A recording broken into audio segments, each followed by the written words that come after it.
Now, let me just kind of introduce myself. I am Lawrence Myers, for those who don't know me, and I hold the position formally here of K through 12 Service Learning Coordinator at the American School of Dubai. And I essentially am working, I want to say informally, but actually it's quite formal. It's just not formal in a job description, but we've created several committees here with regard to sustainability. And the conversations are many and varied at different levels, but I consider myself a little bit of a culture shifter in that I often am the one that kind of does the cross-pollination, so to speak, between our administrative organization, which deals with sustainability, so our Administrative Sustainability Committee, the student organizations that deal with sustainability, and I want to say there are probably 6 of them, so I do kind of flutter in and out.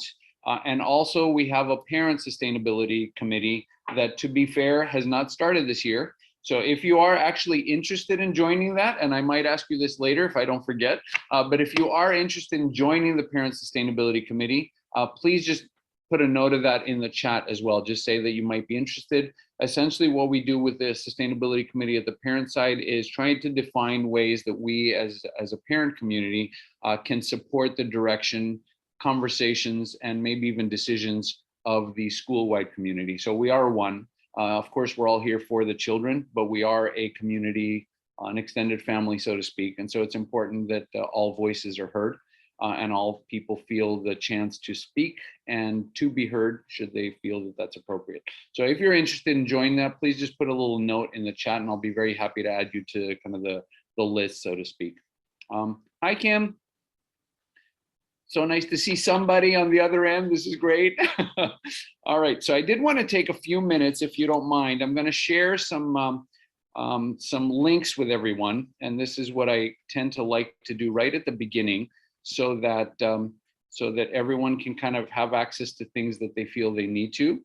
And what I will actually be doing is cutting and pasting a few kind of URL links for people if you want to access stuff.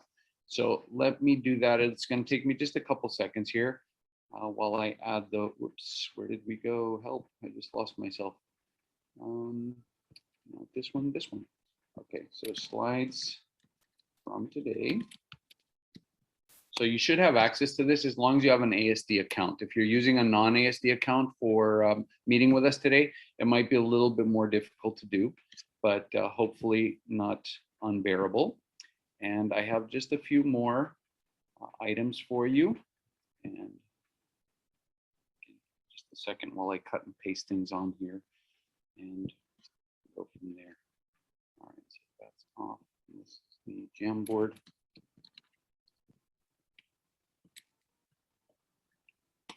Typically I do these before everyone shows up, but unfortunately today the setup was such that I joined with everyone else. So again, I appreciate your patience as I kind of walk through this a little bit. We do have a feedback form as well that I wanted everyone to have access to. Sustainability. So don't feel like you have to open all of these right now. You might, and just kind of leave them aside there. But you might also just open them when I refer to them during the course of today's session. And then we have one last one, which is, no, I think we're actually okay. All right, so we'll stick with those 3 and we'll go from there.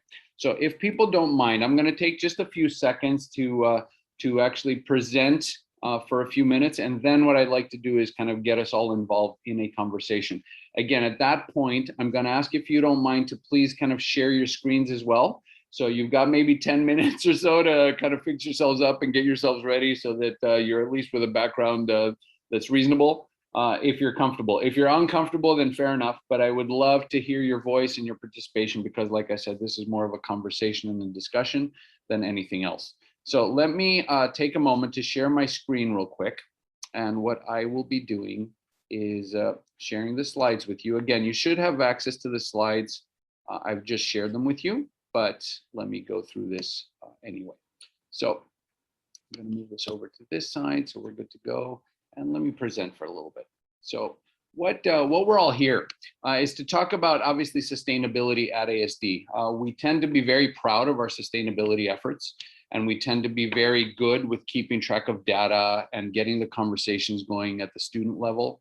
So there's a little bit of a pride factor in our community ethos with regard to sustainability. And we've really, in many ways, done what's considered the low-hanging fruit. You know, we've created kind of a recycling program. We've created metering and data collection. We've created systems whereby we can share some of this data with the community. We've been very, very fortunate to engage in different awards that we've been even more fortunate to win. So we have kind of solar set up, at least on a small scale. Part of that is, of course, educational, and part of that is actual functioning. And then part of the other benefits was the Zayed Sustainability Prize a few years ago, which allowed us to fund largely, in addition to parents funding as well, the bee garden that we currently kind of boast and celebrate, and also the composting program, the industrial composter in particular, which has the capacity to effectively take us off of food waste to landfill entirely once the cafeteria is back running. I'll talk about that dynamic in a little bit. So I wanted to, okay, everyone's slides have been kind of shared at this point. This session really is about kind of talking about our current sustainability priorities as a school, talking a little bit about ASD's carbon footprint, and I just realized that I forgot to add that link, so I will do that in a few minutes. And also, I wanted to collect some data from you as kind of parent participants in a sustainability feedback survey. So we are hoping that this year will mark the beginning of a little bit of a strategic thinking moving forward. This is not a school-wide priority, but it is a priority within the office of the Changemaker Hub. And so what we're thinking of is supporting essentially the work that the school is doing from an operational sustainability side, but creating more of an ongoing conversation that we might have over the next few years as we move towards those goals. And I'll talk about the goals in just a couple of moments. And of course, the last piece for today is engaging you all in a hopefully quite meaningful conversation about what we as a parent community can do to support, of course, the work that the school is doing. And hopefully, honestly, think about it also from a personal family standpoint and say, okay, are there any adjustments, things that we can do as a family to support this decision that the school has had in kind of moving forward? And in many cases, asking for your feedback, because many times you're the specialists to provide feedback and support resources, thoughts, and ideas about what we can tap into as a school community to move forward, and certainly to use those resources for supporting the education of our children. All right, you may or may not know this statement. If you've been in these meetings before, you've probably seen this 100 times, but we do have a formal sustainability statement at this school that was generated by students, for students effectively, but it also included the upper administration. What I love about this is that it was student generated and then taken to the administration for kind of authorization. So in many, many ways, this is essentially what our students are looking for. Let me just read it very briefly. ASD encourages sustainable habits and innovative change by spreading awareness and taking informed action to improve the present and the future of our community. And I always like to focus on that word present and on that word innovative. So the idea is that we're working on new things potentially as a community. We're not waiting for 10 years to see if something works perfectly before we adopt it. And we're also focusing on the present, not just the future. So we're not talking about the leaders of tomorrow. I think if you've looked at the news internationally related to sustainability, you will recognize that there are students around the world who are actually speaking very loudly about this exact issue. And there are communities around the world asking much of their governments, of their institutions, of the organizations that they belong to try to make a sustainable change. And so we're kind of looking at that also as a school community. Where do we put sustainability? Obviously, we're trying to shift the ethos and the culture of the school. So it's not simply just doing a recycling program and we're done. It's about having conversations, this being one of them, with a whole variety of different people. So of course, we're speaking to parents right this moment, but we're having similar conversations with student groups, with organizations in the school, with the teacher community. And we're also working on curriculum. What does that look like in a classroom? We're talking about practices in general and organizational stuff. We're talking about what kind of policies we either might institute or work with. those kind of things. So, and so just it's basically school-wide, community-wide. We're kind of all in this together, so to speak. We do use the United Nations Sustainable Development Goals as kind of a format. This has been an easy win for us in many ways. At the teacher level, maybe the parent level as well, but certainly at the teacher level, this has been embraced hugely because it makes tangible sense. So if I'm speaking in class about an issue of poverty, then it makes perfect sense to say, oh, well, here's an issue of poverty that the entire world is on. And so it makes that conversation about think global, act local a lot more relevant. Each one of these goals, you'll notice there's 17 on here. Each one of these goals has a subset of targets that are a lot more specific.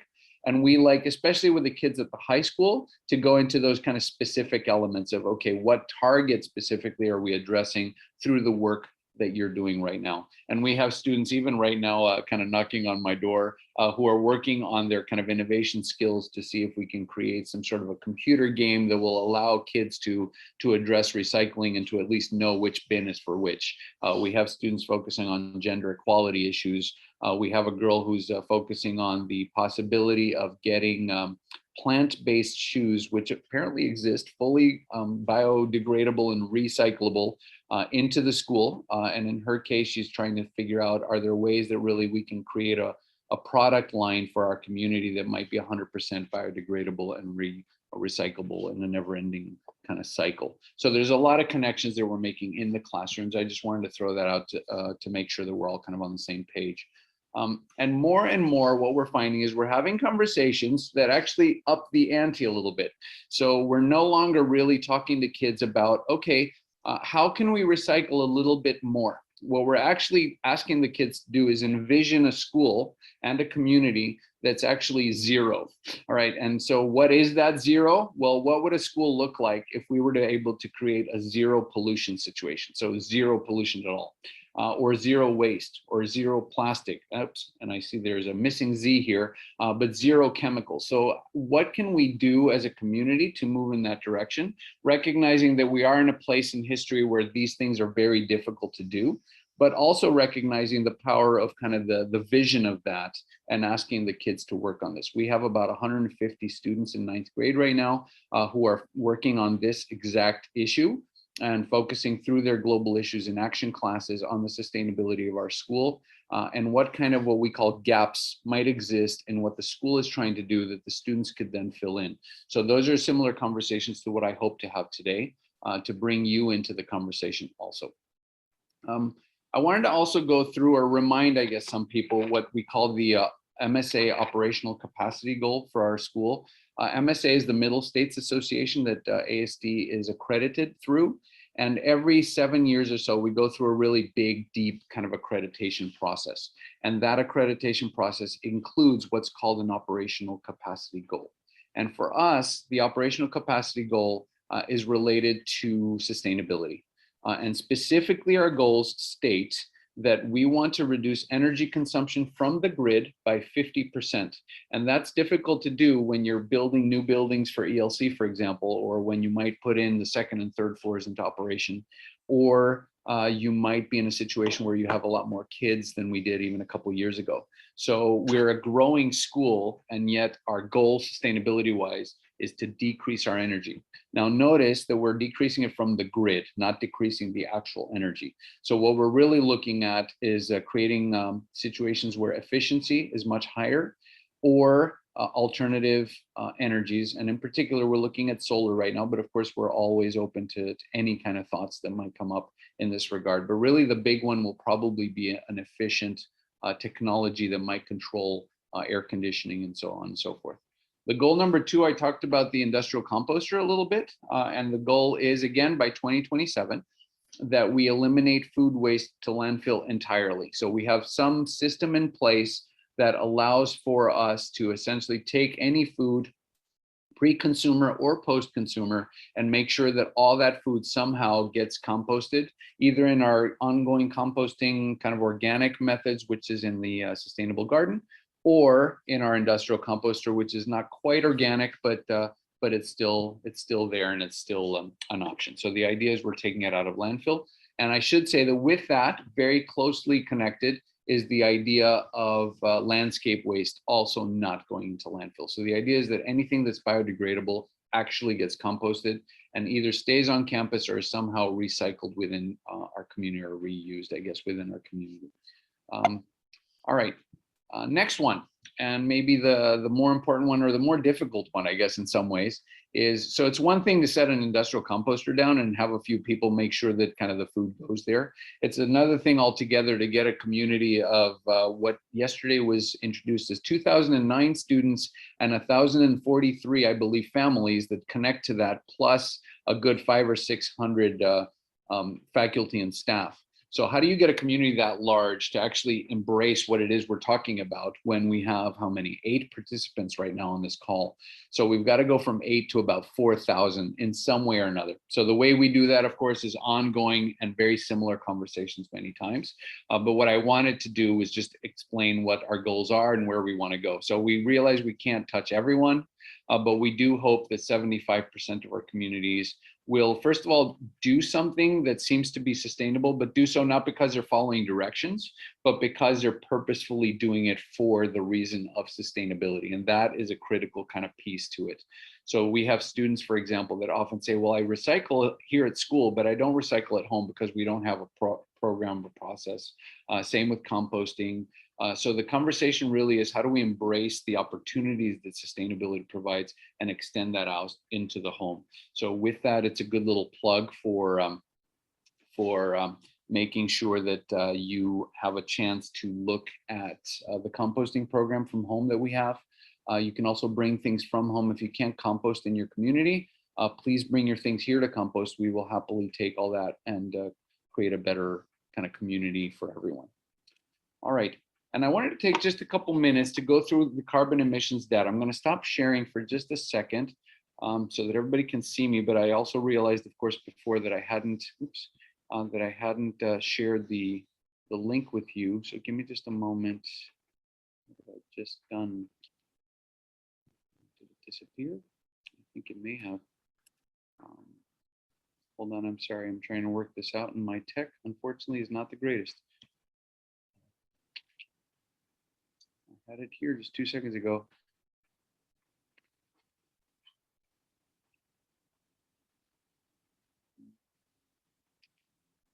All right, sorry everybody, the page that I needed has been closed down. So let me find it and then copy and paste it. And what I'm hoping to do is everybody can actually open this document. I'll go through it as we speak here, kind of in a presentation mode. But I am hoping that you guys will all have a chance to take a look at it, either on your own or as I'm speaking, potentially. And so let me copy and paste that link here. And this, here we go. I don't know why it's not, okay, here we go.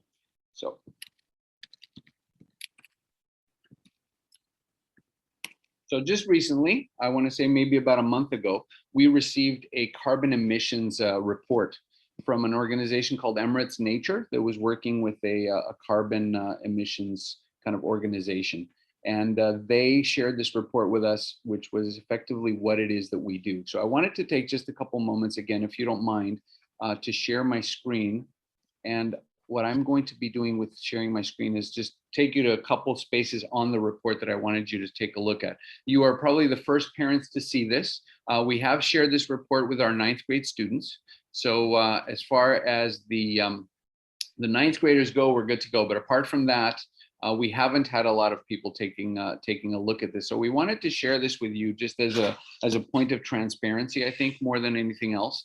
And what I am showing you is the entire report. You have access to take a look at the whole thing if you want, but I'm going to take you just to the kind of the main sections. And I wanted to stop here.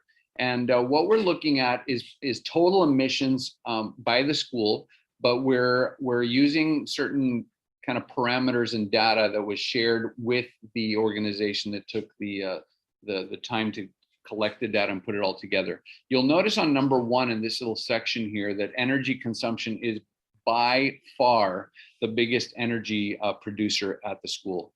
Energy consumption is just about 6,000 tons of carbon emissions.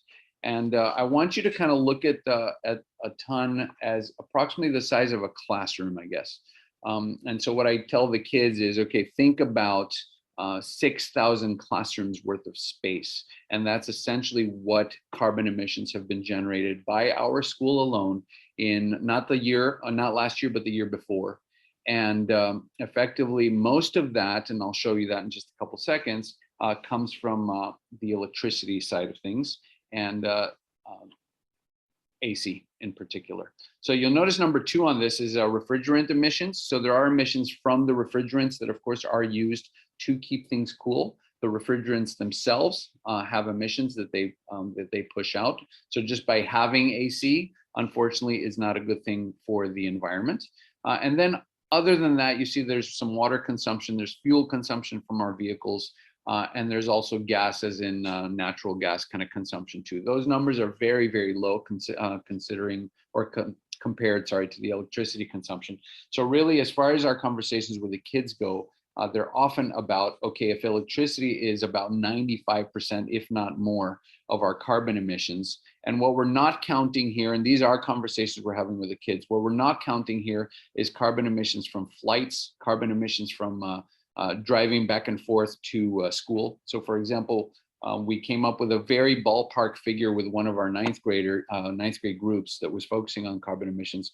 And we realized that if you live about 25 kilometers away from our school, and you do a round trip every day twice to drop off and pick up your child, that's the equivalent of about a trip to China and back over the course of the year. So of course, now we have potentially 1,000 to 1,500 cars doing that. So we also have that amount. Plus on top of that, when Inspire and Week Without Walls and MeSex and AMI and all those other things are added to the plate, you have a whole bunch of carbon emissions that are related to that as well. So really, there's a lot of things that that are even not considered in this particular data. So let me scroll down just a little bit. I like also to use the EPA in the United States has something called a carbon emissions equivalency calculator. And so if you go to that equivalency calculator and you plug in the actual tons of carbon emissions, it'll give you some information on what this might look like. I would love for you to take a look at this later, but just a couple little bits of maybe helpful tidbits is this is the equivalent of about 15,873 miles driven. Again, miles, not kilometers. Emissions from gas and so on and so forth. My favorite one in particular, just so I can get the conversation going, is this carbon sequestered. So to make up for these emissions, we would have to essentially plant 104,436 trees, and for all of them to survive, and for all of them to survive for at least 10 years to make up for 1 year of actual emissions. So I talk to the kids often about this kind of carbon debt that humanity creates when it talks about carbon emissions, and how we really, if we wanted to eliminate the carbon entirely, we'd probably have to plant at least 10 times that. And of course, seedlings don't sequester as much as large trees and so on and so forth. So really, you're talking in the millions in terms of trying to get carbon emissions offset. So that's just something for our community to think about, I think, more than anything. And let me stop sharing again for just a second and allow, if you guys don't mind, maybe sharing your screens a little bit. There aren't too many of us here. I think there are 9, including myself. So if you guys don't mind sharing your screen, I think it would be really nice to just kind of have an open conversation a little bit about any of the information that I just presented. And then I have a little bit of an activity for you right after that. So of course, if you don't want to be seen, fair enough, but we would like to hear your voice in this conversation. So any thoughts, just overview that came up based on what I was just talking about?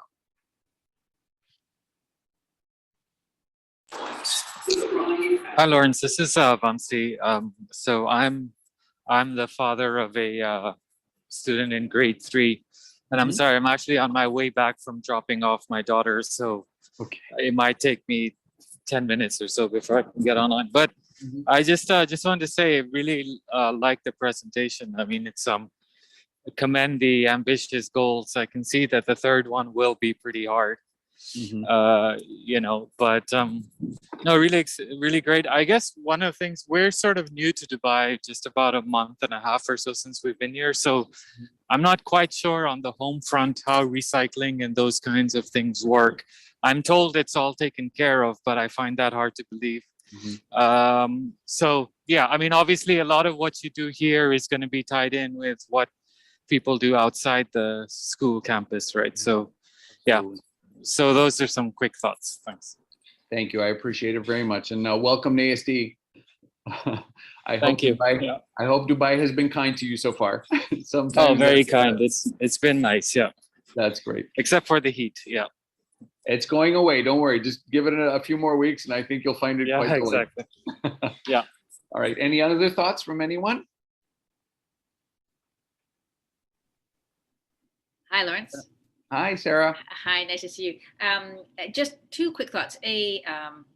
First thought is actually I was late to presentation because I also have just returned from dropping off, and perhaps that's one of the reasons why we don't have more people here. Just it's hard to get the 8:30. Hard to be back and join a video call if you're still fighting traffic to get back. And so I'm hoping that you're not taking this as a look of a lack of enthusiasm from the parent community, but perhaps just a logistical tricky bit.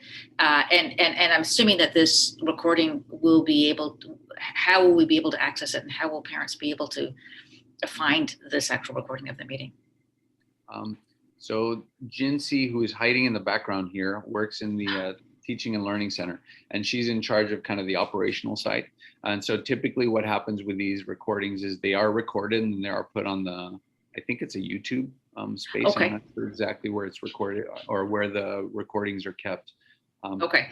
Jinsey, I know you like to hide, but is there any specific information you would like to share with that as to where people might be able to find the recording afterwards? The recording will be available on the ASD Connect page, and the link will always be shared in the ASD News.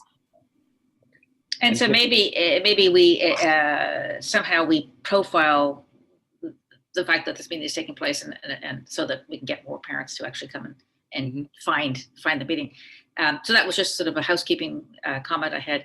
The second thing I wanted to say is I just love the look of that report, Lawrence, and I'm looking forward to kind of reading it in more detail. And I think a lot of parents will really appreciate that, and it gives a lot of talking points to talk with our students about, and opens up all sorts of conversations. So I think I'm really excited to see that, and excited to see how the kind of just even the little sketches that show how this is how it all translates. It's so important to understand how the numbers are numbers, but when you look at 6,000 classrooms and you look at the trees and all that, it's really it's impactful. So I'm excited about reading that report and watching the first part of the video too, so I can see what I missed. Okay, no, that's great. And the report, like I said, is relatively new. We happened to stumble into an offer by Emirates Nature that was doing what they call a climate target project. And so we are one of, I think, maybe just 11 organizations in the UAE to kind of jump on board first. And so this was a little bit of a pilot for them as well. So I think we're all kind of trying to move, but we're all a little bit like, okay, what does this kind of look like? It's that innovation piece that we're talking about. So we weren't even sure if a school was okay. Did they really want to focus on industry, for example? They said it was perfectly fine. So we were happy to jump on board and share the data. And I think a lot of times with sustainability, you have to be very transparent about what it is that you do and what the environmental costs are for operations, which we typically don't think about, right? And so usually a community is very focused on a child or a group of children, and that's great. But there are ramifications to supporting that group of children that a lot of times is unseen or documented, and so a lot of that report was an attempt to do that, right? To just have the question about, okay, what are the unintended consequences of educating children well? And of course, they are at the school, which is great. And so as a school, we also want to commit to, we don't want to destroy the planet so that our children can be successful, so that when they then graduate, they have a destroyed planet to work with.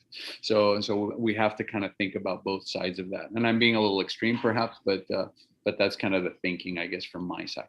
And is there, is the idea that there would be an opportunity then as a community to look at how we could bring how we could shrink that electricity number down. I mean, for example, is it something where as a community we could say, well, actually, perhaps the AC doesn't need to be set at 24 or 22, whatever it is. If we knocked it down one, that would bring our emissions down to this. I mean, are those conversations? I guess again, it's also admin kind of stuff. I mean, you don't want to get too many people out there with placards saying, you know, cool our school. No, for sure. But it's interesting to bring the conversation. Yeah. Absolutely, and I think this year, I know you were on the parent sustainability committee last year. I am hoping that maybe with this document we can find a little bit more of a space where the parents can actually say, okay, this is kind of our task within this broader picture. And so maybe it is some data collection in terms of how do the parents or even their kids, you know, perceive the situation. We do have similar conversations, you're right, at the administrative level for sure, and obviously at the student level. So part of the opening to those conversations is exactly this meeting. So it's kind of that first step to get into that space without, of course, wanting to overwhelm. I mean, we do have a school to run, and so you have to kind of balance that out. So I'm literally the one kind of holding the strings a little bit between the students, the parents, the administration, and obviously our facilities department, the finance, you know, all that kind of stuff. But I think it can be done. But the idea is that we're inviting input and opportunities to converse. So I appreciate that very much. Does anyone else have any thoughts? So I just wanted to echo what my husband Vamsi just said. Now, and both of us work for the World Bank Group as well, and I focus on infrastructure. And so your thoughts on the solar systems and how to make the energy efficiency a little more applicable to ASD is very interesting. And Sara, good to meet you, and would love to hear your thoughts as well.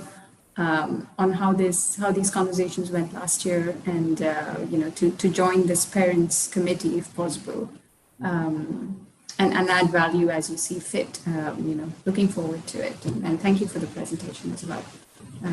And also welcome back. Oh, well, not back. Sorry. Welcome to ASD. Thank you. When Maria told me about your family, she was glowing and saying, honestly, this is the kind of family we want in this community. So I'm very very kind. Absolutely. So welcome aboard, and I think your experience too will be very, very helpful for our community in general. It's great to be here, and looking forward to getting to know more people, more of the community as well. Thank you. Okay, any other thoughts from anyone else before we kind of move to the next section, so to speak? Yeah, Kim, go ahead. Yeah, hi, I'm Kim. I have 8th grade children. So from last year, I learned I have a meeting with the Lawrence. So it was really appreciate time for me. And then further to the meeting, and then I have ideas, and then some members also had the ideas, and then I would like to look forward to have you know, not all the time same steps. So I would like to look forward in the next time. And then also further to our last, your last document, I had learned you know, tree planting, it is a good idea, but I heard from the many people, they liked not cutting the trees. So how we can improve not cutting the plants, so we can have a second use uniform or second use some items. It will be ideal about that. So I look for the next meeting for have a deep conversation. Yeah, thank you. Thank you for that, Kim. And I think we're kind of in a nice space for that to actually happen. So I really appreciate that you're saying that, because I think part of the conversations here, and obviously what you said from last year, we kind of have some tangible things in place to then get started. So, and you're right about what you're saying, you know, let's not keep in that same spot. Let's actually create some outcomes that we want to move towards. So I think that's very important. Okay, I did want to invite, I don't know how many people are on this chat right now, so 9. So I wanted to invite, if possible, for everyone to, I I guess I like to do it in small groups just to get the conversation going. So we have what's called the sustainability feedback form. Now you'll find that it's not related to carbon at all. It's a broader based conversation. And I should add to the people who are on this this call maybe for the first time that sustainability, in our view, I talked about the Sustainable Development Goals. There are other dimensions other than the actual biological elements, right? So we're also talking about issues of, let's say, peace, or issues of poverty, or issues of inequality, things like that with the kids. So the idea really is that if humanity can't be at peace, you can't be sustainable either, right? So you need really to juggle all those 17 things on those Sustainable Development Goals simultaneously. And so, of course, each person has a specialty that can support one way or another. But they are in the end all interrelated. And so by helping, let's say, the issue of poverty, you're hopefully also, if you're having appropriate conversations, helping the issue of potentially gender equality, for example, or inequalities in general, or economy, things like that. So what I wanted to do is really, I'm going to break you out into breakout groups. Jinsey, I don't know how to keep you from being in a breakout room, I hate to say, so I don't know how this is going to go. But if everyone is kind of flexible about this, what I'm going to ask you all to do is the following. So I'm going to share again the, I think, oh, is it the feedback form? Google Drive view form. Yeah, can everyone just do me a favor? Just open, if you don't mind, the link, just to make sure we all have an access to it. So if you can open the link that I just shared, it should be the link to a short, what is maybe 12 question Google form. Does everyone have access to that? Because I'd hate to put everyone in breakout rooms and then lose this. Can somebody either give me a thumbs up or a yes, I got it, or I can open it or something?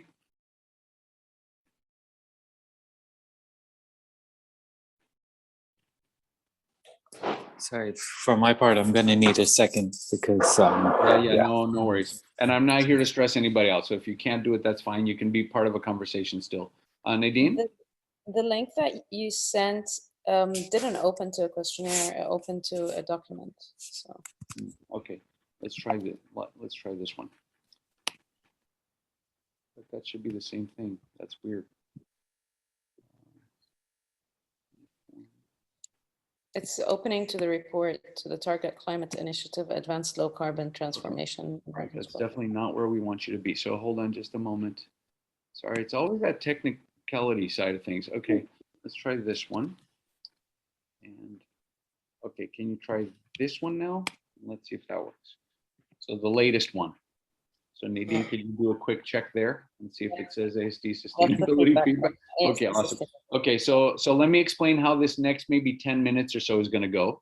I'm going to put you into breakout rooms.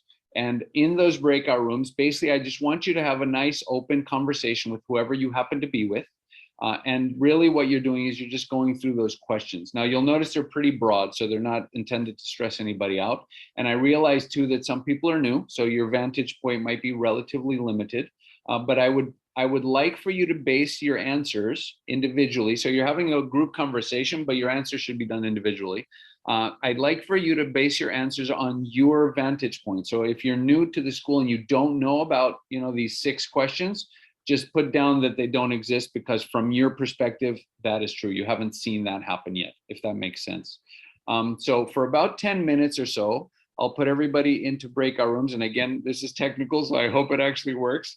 And I'm going to create, let's see, maybe 3 breakout rooms. So maybe 3, let's go with, maybe 4 breakout rooms. There are 8 people, so hopefully it'll happen with 1 or 2 people per room. Lawrence? Yeah, go ahead.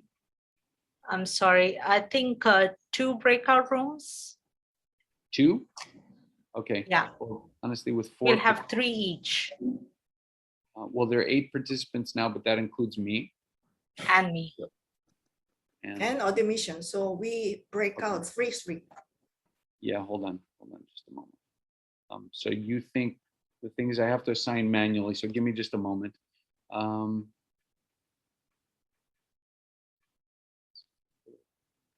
There.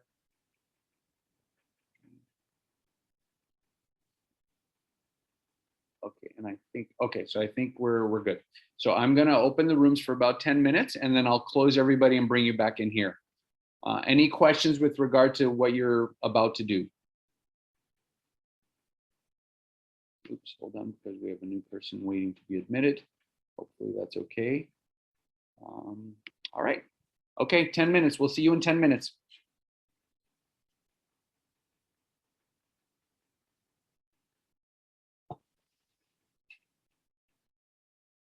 Hi, Kim. Kim had an issue earlier too, and I don't know how to undo that. Oh, there. I've unmuted. Hi, Lawrence. Nice to see you. Yeah. I just had a tricky bit accessing the form, but I had a nice chat with my partner who had to leave. But Okay. at least we got a chance to talk, and I'll fill in the form after the meeting. Okay, no worries. I guess really the forum for me was also a chance to kind of reconnect to like how things fit together. So I wanted and we only have maybe 6.5 minutes left for this session. So right at the end, I want you guys to think as you're all talking, my checkout, so to speak, will be a one-liner on the chat forum to have you guys think about, based on the conversations that you've been part of and this next 5 minutes worth, what do you feel as a parent would be a reasonable kind of top priority for the school? And would that be the same or different, I guess, from what we're already thinking?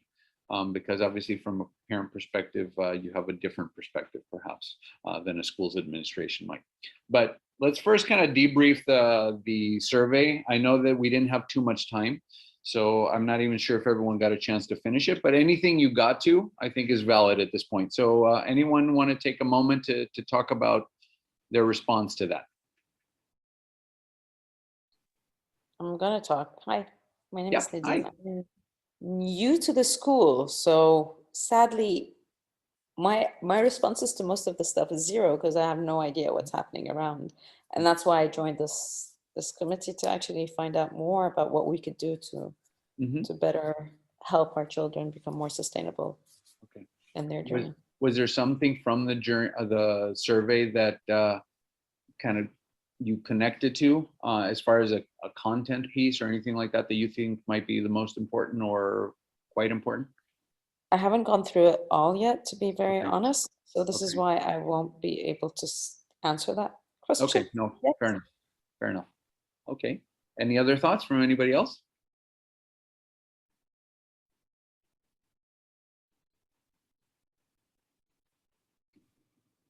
Lawrence?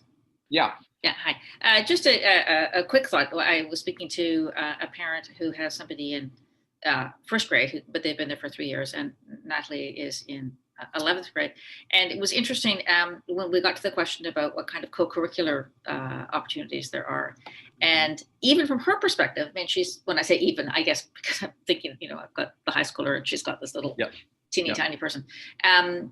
She was impressed with the what she saw as being interesting opportunities at the activities fair that included sustainability in the a Jane Goodall type program that and I thought, isn't this wonderful? I mean, again, in grade 11, I don't have really anything to do with the primary school, and I was intrigued to see that at that young age already there's these seeds going out. And of course, at Natalie's stage, I mentioned to my partner, there's so many wonderful opportunities for the students to get involved in these kinds of exciting communities where the SDG goals are discussed, and it's not just with the ASD community, but they're reaching out beyond the community to different schools, to different parts of the world.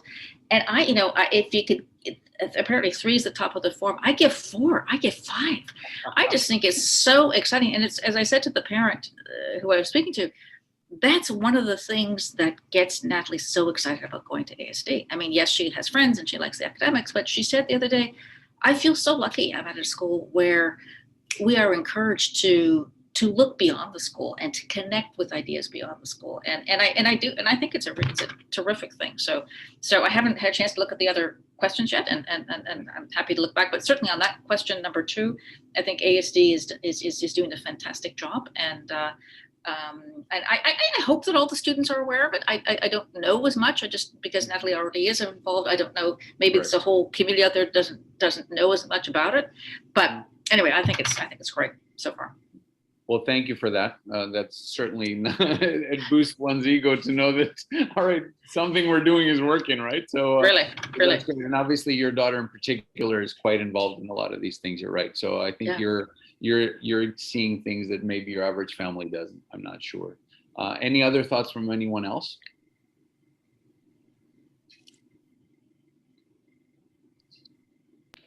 Well, I was paired up with Nadine, and I mean, similar to her, we just joined, so unfortunately I couldn't really add much to the form.